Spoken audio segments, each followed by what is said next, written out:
ઉણ ગામે પરિસ્થિતિ પર કાબૂ મેળવવા આઈજી 2 એસપી સહિત 300થી વધુ પોલીસ ઉણ ગામમાં ઓગળના ઉણ ગામે પોલીસ પર હિંસક મામલો મોટી સંખ્યામાં પોલીસ કાફલોકના સ્થળે 40થી વધુ હુમલાખોરોની રહી અટકાયત 4 પોલીસ કર્મીઓ થયા ઘાયલ હુમલામાં પરિસ્થિતિ પર કાબૂ મેળવતા આઈજી 2 એસપી સહિત 300થી વધુ પોલીસ ઉણ ગામ ફેરવાયું પોલીસ છાવણીમાં પરિસ્થિતિ કાબૂમાં બનાસકાંઠા આઈજી પરીક્ષિતા રાઠોડનું નિવેદન ટોળાએ પોલીસ સાથે સંઘર્ષ થતાં પોલીસે કર્યો બળ વાપર્યું પરિસ્થિતિ કાબૂ કરવા ટીયર ગેસ છોડવાની ફરજ પડી આઈજી અહેવાલ રામજીભાઈ રાયગોર। એટલે ચૌધરી સમાજ દ્વારા અહીંયા એમની એક જે જૂની મેટર હતી એને લઈને પોલીસ સાથે સંઘર્ષમાં ઉતરેલા હતા અને લગભગ 2.5 થી 3 કલાક જેટલી પોલીસ દ્વારા એમને સમજાવટ કરવામાં આવી હતી। ટોળાને વિખેરવા માટે પણ પૂરે સમજ આપવામાં આવેલી હતી પરંતુ ટોળું જે આક્રમક હતું અને એને કારણે સમજાવટને બાદ પણ એમની જીત પર રહ્યા હતા અને એમણે જ્યારે પોલીસ પર પથ્થરમારો કર્યો ત્યારબાદ પોલીસે બળ વાપર્યું છે।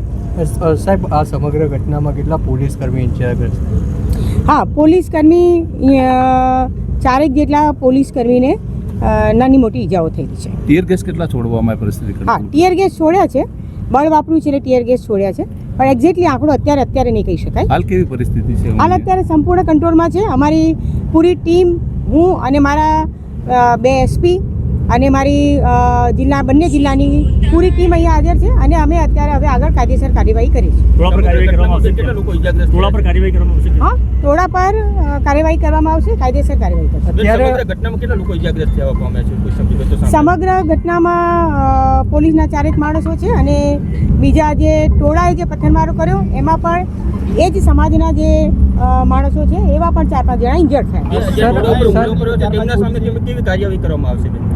હા, ટોળા પર ટોળાએ જે હુમલો કર્યો છે તો એના પર જે કાયદેસર કાર્યવાહી કરવામાં આવશે। સર, કેટલા લોકોની અટકાયત કરી છે અને ગુનો નોંધવાની કામગીરી કઈ રીતની કરી? અમે લગભગ 35 થી 40 માણસોને અત્યારે ડિટેન કર્યા છે અને એમની સામે કાર્યવાહી શરૂ કરી છે। અંદાજે પણ કેટલી ગાડીઓની તોડફોડ કરવામાં આવી છે જે સમગ્ર ઘટના છે?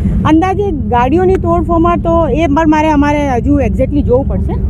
ઓકે એ અત્યારે